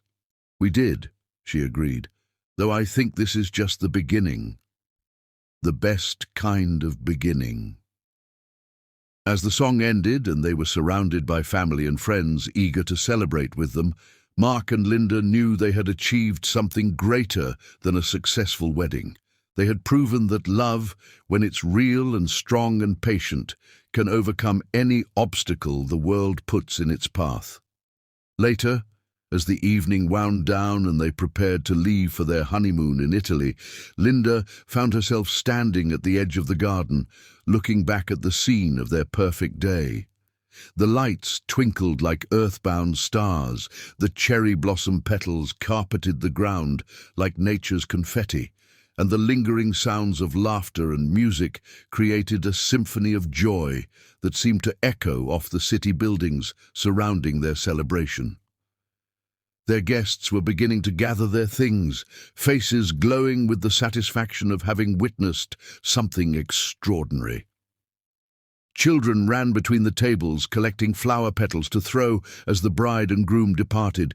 Elderly relatives wiped tears from their eyes and spoke in hushed tones about the most beautiful wedding they'd ever seen. Friends hugged and made plans to see each other again soon, because events like this reminded everyone of what truly mattered in life. "Any regrets?" Mark asked, coming up behind her and wrapping his arms around her waist, his chin resting on top of her head, as they both took in the magical scene they'd created together. "Only one. she said, leaning back against his chest and feeling the steady rhythm of his heartbeat against her shoulder blades, the sound that had become her favorite music. "What's that?" "I wish we could do it all over again tomorrow, and the day after that, and every day for the rest of our lives." She turned in his arms, not caring that her wedding dress would wrinkle, not caring that photographers might capture this unguarded moment. "I wish I could marry you again every single day, choose you fresh every morning, say yes to forever as many times as there are stars in the sky." Mark laughed, the sound rich with happiness and promise, and the kind of contentment that comes from knowing you're exactly where you're supposed to be. "Well, Mrs. Ellison, we have the rest of our lives to create new perfect days. We have decades ahead of us to say yes to each other, to choose love over fear, to prove that fairy tales can survive in the real world and become even more beautiful for having been tested. Mrs. Ellison," she repeated, testing the sound of her new name. "I like the way that sounds." "I love the way it sounds," he corrected, turning her in his arms for another kiss. "Almost as much as I love you." As they kissed beneath the cherry blossoms, surrounded by the remnants of their perfect wedding day, both Mark and Linda understood that they had not just married each other. They had chosen to believe in magic, in second chances, in the power of love to transform not just hearts, but entire lives. Their love story had begun with a wrong number and a voice in the darkness. It would continue with shared dreams, mutual support, and the kind of partnership that makes both people stronger than they ever could have been alone. And sometimes, on perfect spring evenings when the cherry blossoms bloom in Central Park, you can still see them there, walking hand in hand, proving that the greatest love stories are not the ones that avoid obstacles, but the ones that transform obstacles into stepping stones toward forever.